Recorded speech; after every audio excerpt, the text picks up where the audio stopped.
So ఇదే స్టేడియంలో రేపు రేవంత్ రెడ్డి అనుముల రేవంత్ రెడ్డి అని ప్రమాణ స్వీకారం చేయబోతున్నాడు. బండ్ల గణేష్ గారు ఉన్నారు నాతో పాటు. మొత్తానికి అనుకున్నది సాధించారా సార్? ఎట్లా? సంతోషంగా ఉంది. అనుకున్నది ఏం సాధించాం. తెలంగాణ ప్రజలు దేవుళ్ళు మంచి తీర్పు ఇచ్చారు. రేవంత్ అన్నను ముఖ్యమంత్రి చేశారు. కాంగ్రెస్ పార్టీని గెలిపించారు. రేవంత్ అన్న కష్టానికి ఫలితం దక్కింది. అందరూ బాగా వర్క్ చేసుకొని కాంగ్రెస్ పార్టీ అధికారం రావడం జరిగింది. సంతోషం. సో మీరు గతంలో నుంచో కూడా కాంగ్రెస్ పార్టీ అధికారంలోకి రాబోతుందని బండగుది చెప్పారు. సో అనుకున్నది అయితే జరిగింది. మీకేమనిపిస్తుంది? చాలా సంతోషంగా ఉంటుంది కదన్న. నేను కాంగ్రెస్ పార్టీ కార్యకర్తను. మేము ఎప్పుడు కాంగ్రెస్ పార్టీ. రాజశేఖర రెడ్డి గారికి ఈ ఎల్బీ స్టైల్ తిరుగుతున్నంత రాజశేఖర రెడ్డి గారు గుర్తొస్తారు బాగా.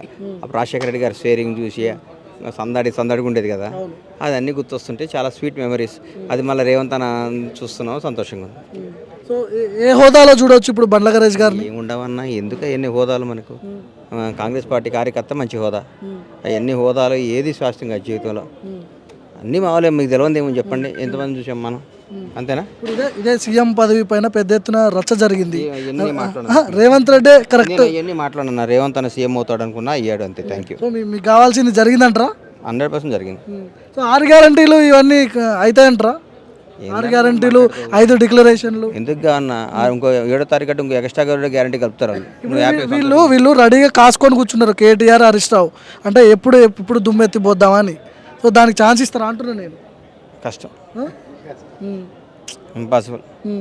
ఇప్పుడు ఎట్లా బండ్ల గణేష్ గారిని లోక్సభలో చూడాలా, ఎట్లా చూడాలి? హైదరాబాద్లో చూడాలి. మా ఇంటికి నా నంబర్ ఇస్తా, నువ్వు ఎప్పుడు చూడండి అప్పుడు చూడొచ్చు. బండ్ల గణేష్ది కీ రోల్ ఉంటుందంట. అధికారం వస్తుంది, ఆల్మోస్ట్ అయిపోయింది. ఊరుకోనా నువ్వు నన్ను రేపు ఇట్లా స్వేరింగ్ కూడా రానిచ్చట్లేవు. ఇంకా నీ అన్నం పెడతా. సార్ మొత్తానికి రాజశేఖర రెడ్డి పాలన రాబోతుందా? ఏం చెప్తారు? రాజశేఖర రెడ్డి ప్లస్ చంద్రబాబు నాయుడు ఈజ్వల్ రేవంత్ రెడ్డి పాలన రాబోతుంది. చంద్రబాబు నాయుడు ఎందుకు వచ్చినాడు? అంతేరా, అది చంద్రబాబు నాయుడు పాలన, రాజశేఖర రెడ్డి పాలన ఈజ్వల్ టు రేవంత్ రెడ్డి పాలన అని నా పర్సనల్ ఫీలింగ్. సెక్రటరియట్లోకి అందరికి ఎలా ఉంటుందా? ప్రజలకి అంటే సామాన్య ప్రజలు ఉంటారా? న్యాయం కోసం వస్తుంటారు, వాళ్ళకి ఎలా ఉంటుందా? నువ్వు చీమను పుల్లిని అడగాల్సిన క్వశ్చన్లు అడుగుతున్నావు. నాకు అంత అన్నీ జరుగుతాయి సార్. పెద్ద పెద్ద నాయకులు ఉన్నారు, అన్నీ చెప్తారు, అన్నీ జరుగుతాయి. నన్ను మీరు అడిగి ఏదైనా తప్పు మాట్లాడి రేపు ఆయనతో నన్ను ఆదంగి పని చేయకండి మీరు. నమస్తే, థ్యాంక్ యూ, ధన్యవాదాలు. మీరు చాలా తెలివిగా మాట్లాడతారు. మీరు అంత ఈజీగా ఏముండదు. తమ్ముడు నీ తెలియవాడు నామినేటెడ్ పోస్ట్లో ఉంటారంట బండ్ల గణేష్ గారు. సమస్య లేదు, ఏం లేదు, నేను పోతున్నా.